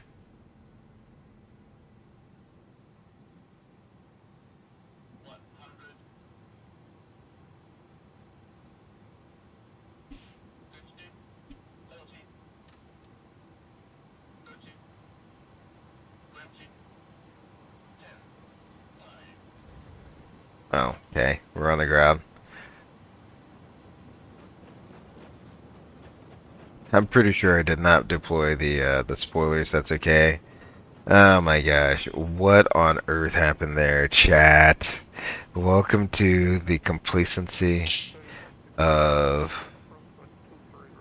flying the A320. There's so much manual stuff going on. Alright, manual braking, auto brakes are off, chat. I don't know what that was. We did something.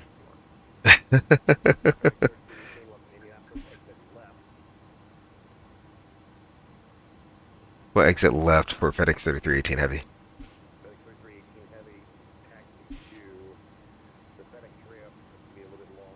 Let me know when you're ready for the taxi session. Go for it.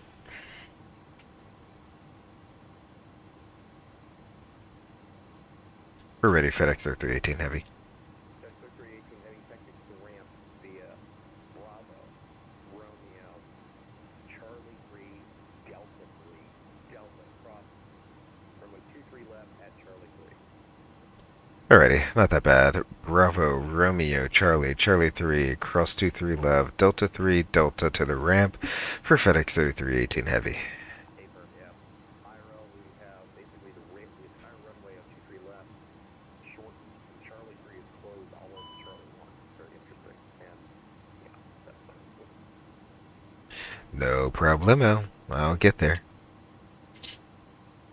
Alrighty, so that was an interesting approach for sure. Let's go ahead and get the fans on. That makes sense. Flaps can come up. Excellent. Spoilers somehow deployed. Didn't think I armed them, but they deployed. Cool. Let's see. And let's go ahead and get the APU up and on. There we go.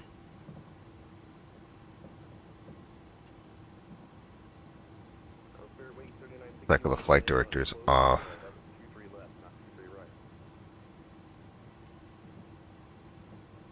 My apologies, I had some issues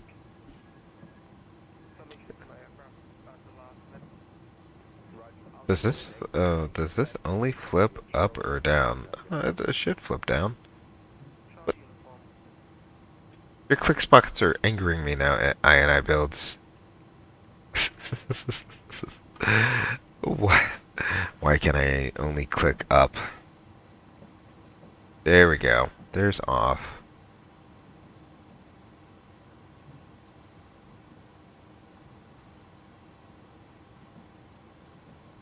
Click spot. Alright, maybe, hold on. Let me move you further back. No. No. There we go. Good lord. Romeo. Burp. Here we go. We'll turn right onto Romeo. We'll take Romeo to Charlie.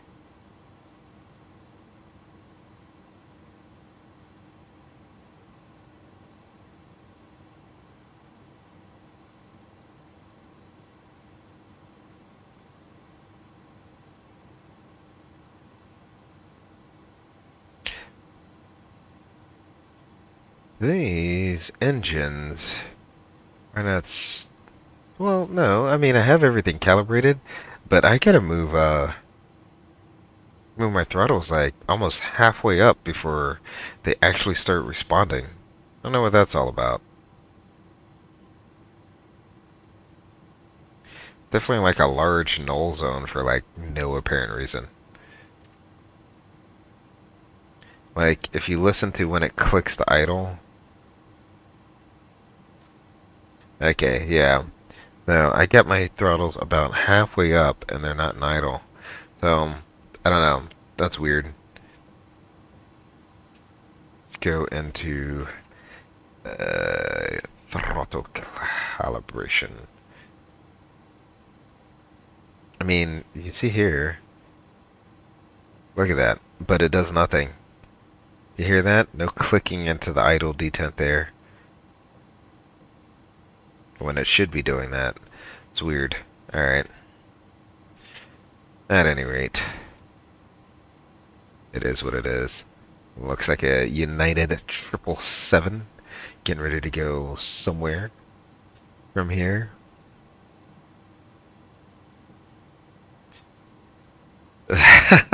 Draco, I like how you're still on my side, buddy. Let's see, we got this intersection to go past and then a left-hander on Charlie. Let's see. Truly an RFO jab, by the time I was land green time. As a fellow Airbus guy, I can say we are spoiled with ILS, with the auto-tuning ILS. We are. That got me. I'm like, oh, I just put in the new approach. I'm good to go. Nope, I need to put in the ILS frequency and the front course, and Draco looked good to me. Well, that's because we were visual. And spoilers on ACAM. Yeah, I think they deployed. If you look here, it looked like all the spoilers were up. So that's my assumption there. Max Racing. Wheels page, which is currently up right now. I don't know what temperature is too hot of a temperature for this airplane, but it is what it is. Let's see. The truck testing company representative has showed up to the airplane. Oh man, hopefully I can blow triple zeros. Blow triple zeros. We have to bribe them with one of the honeycomb rudder pedals we have in the back. Just take one of the, just open up a random Amazon box and be like, here, I'll give you this if you just say I passed the test.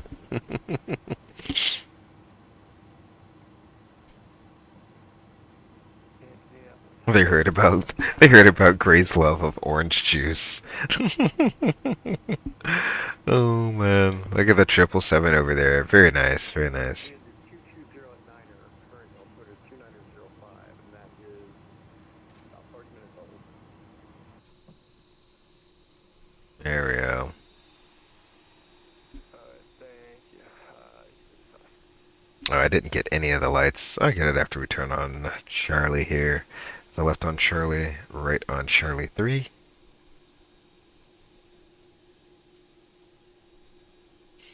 Hopefully tomorrow I can do a little bit better. Hopefully tomorrow I can do a little bit better.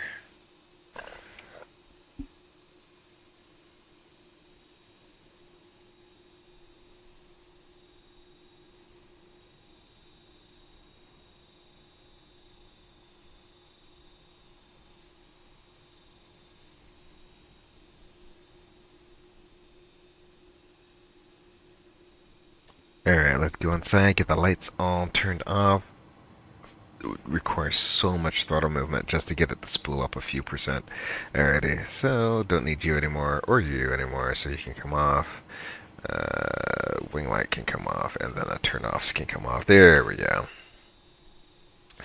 There we go. Much better. I did notice that I was taxiing with the throttles not even at idle when we were in Minneapolis. I thought, oh, it's because we're so heavy, but no, it's because the idle gate is like this huge null zone there. They got it on CVR. The CVR always listens all the way up until we get those 2 hours. It's been recorded over. It's been recorded over, right? We only get the 30-minute CVRs. We don't get the 2-hour CVRs. Take your next left, taxi straight into the terminal. Have a good night. Thank you so much. It's good to be here in Indianapolis. Milwaukee, Indianapolis.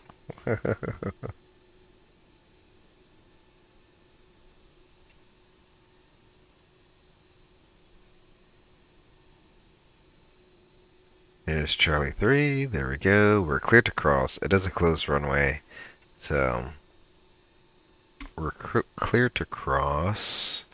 And I'll just pull into a random parking spot over here. It won't matter too much. Turn that light off. There we go. Excellent.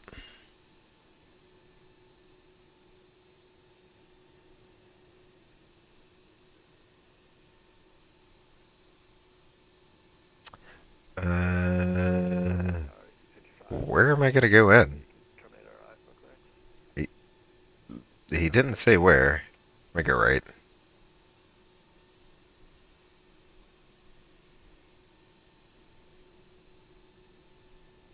Then I'm gonna take this turn to the right here.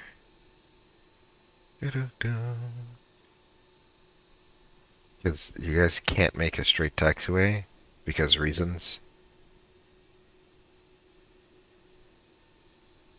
Ah, looks good enough to me.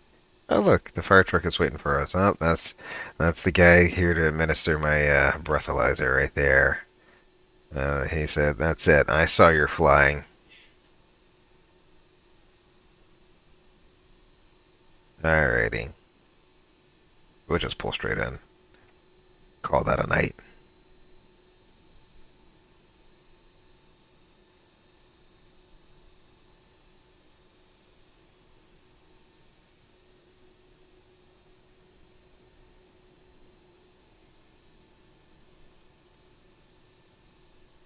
I mean, should I even shut down the engines? Since I'm just gonna go all the way back until ready for takeoff, right? Should I even shut them down for the replay? Just keep it going? Set the parking brake and keep it pushing? What is this? Looks like a 777 parking spot? Ah, doesn't matter. We're pretty much like a 777, right?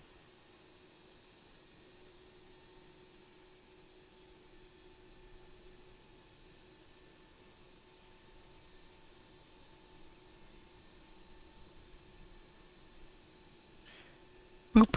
Alright. Cool. I'll set the parking brake. So I got that going. Excellent. We'll leave everything running as it is right now, so that all looks good. What I can do is, what we'll do is, log off. We can disconnect you. Thank you. You have been of great service today. Really appreciate that.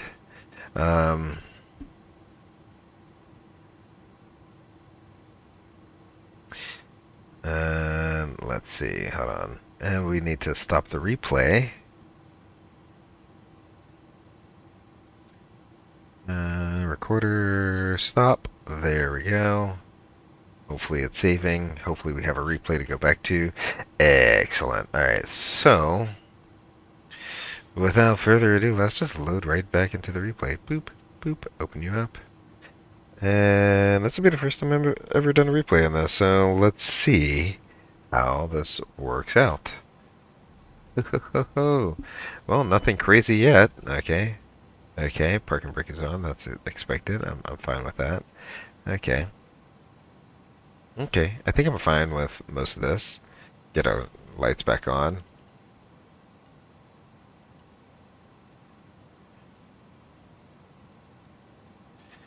Alright, so lights are on. That's looking pretty okay. Nothing looks like absolutely crazy yet. So, we're going to fast forward to... it'll be a series of right-hand turns. Bloop, bloop, bloop, bloop, bloop, bloop, bloop, bloop, bloop, bloop, bloop, bloop. Oh man, look at this. Alright, let's see if I can get like a good view of this. This is absolutely freaking nuts. Alright, we'll still advance it a little bit more here. Ow.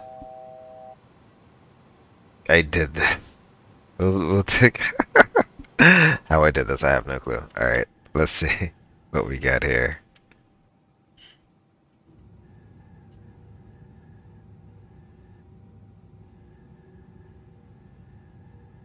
The flaps are having their mini freak out here. Alrighty.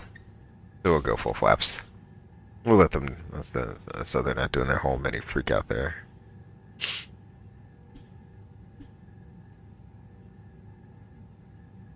I mean, considering there's no passengers on board, if you were a passenger on board, would you have even known? Would you have even known? Yeah, but that was super messed up. It was a super messed up approach. Super messed up approach. But, from the wing, looks good, man. Looks good from the wing, that's all I'm saying.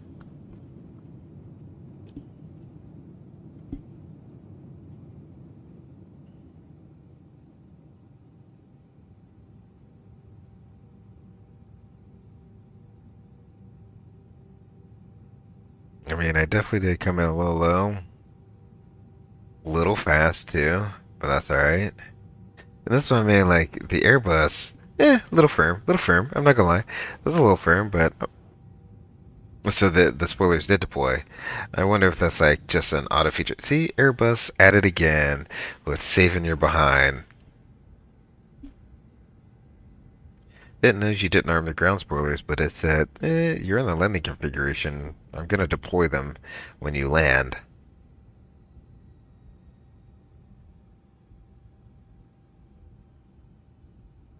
Not bad, not bad, not bad.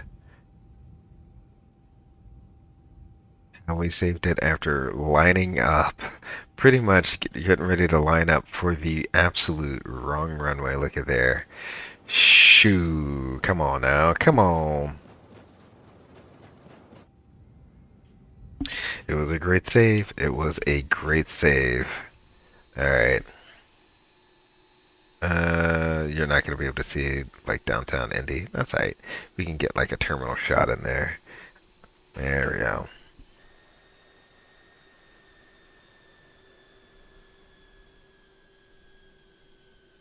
You can see that porpoising back and forth. That's because like I hadn't trimmed anything out. I was literally just hand flying, no trim, just hand flying the way. Oh, I mean, not the softest, but I will take it. I didn't float it out too much.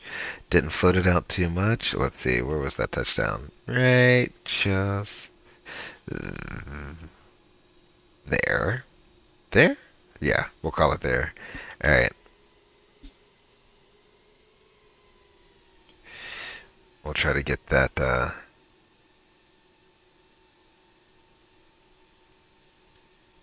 see if we can get the touchdown cam going. I keep backing it up. Oop, nope. That's right. I gotta unfollow. Let's go here. Follow mode. Toggle you off. Back it up just a little bit. Back it up just a little bit.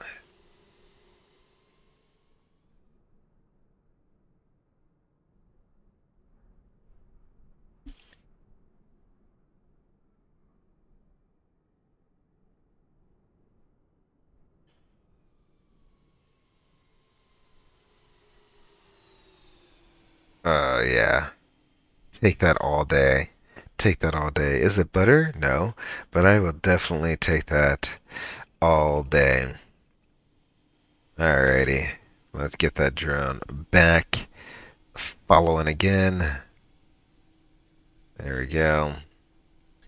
And we'll bring it all the way back out for one last replay there. Oh, nope. What happened there? What did I do? I did something. Did I do something bad? I don't know. Let's see.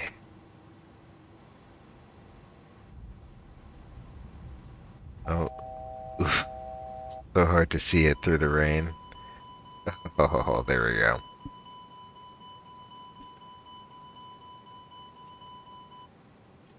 There we go. Let's see if I can get... This would be a better view to have here.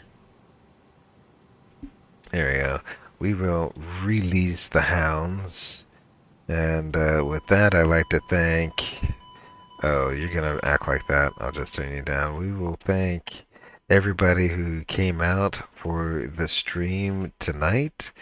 I really do appreciate you all coming out, spending a little bit of time with me, and watching me absolutely fail trying to fly the A300. Maybe tomorrow night I'll get it done a little bit better. But until then,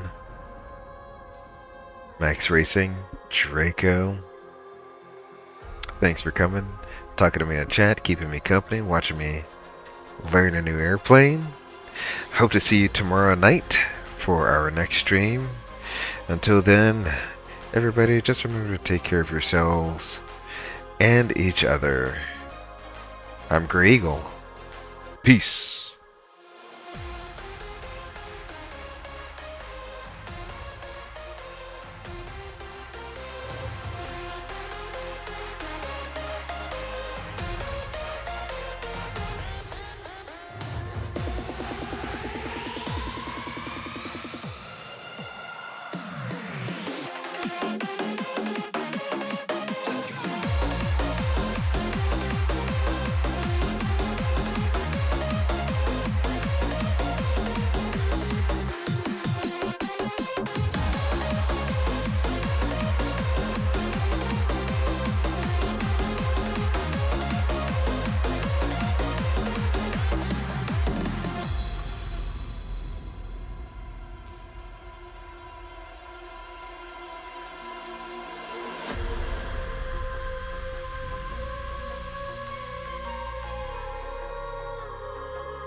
Bye.